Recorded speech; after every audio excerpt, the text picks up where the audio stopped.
Samedi dernier, le jour où la France a participé aux frappes visant la Syrie.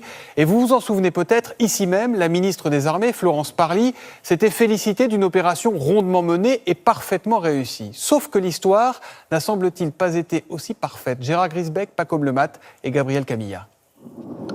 Officiellement, un succès total.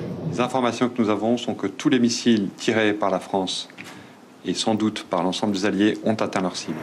C'est vrai pour ceux qui ont été effectivement tirés vers la Syrie. Mais ce que le général ne dit pas ce jour-là, c'est qu'un certain nombre de missiles n'ont jamais pu être tirés. Y a-t-il eu des pannes, des problèmes en série? Manifestement oui. 3 frégates françaises se trouvaient en Méditerranée.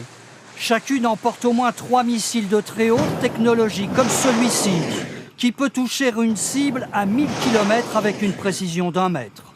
Mais problème, la frégate Aquitaine ne parvient pas à tirer ses 3 missiles, puis la frégate Auvergne essaye aussi, mais c'est encore un échec. Finalement, seul le Languedoc réussit ses tirs.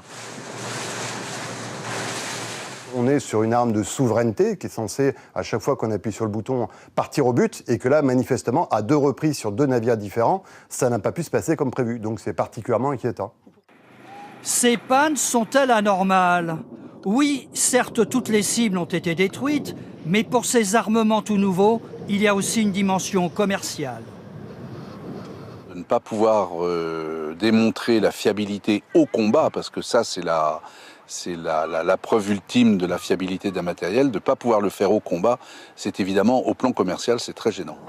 Lors du raid, il y a eu un autre problème, moins grave mais tout de même. Les 5 avions Rafale devaient tirer 2 missiles chacun. L'un n'a pas pu larguer le deuxième, il l'a lâché en mer, c'est la procédure. Le retour avec la bombe était trop périlleux. Une décision qui a un prix, chaque missile coûte 850 000 €.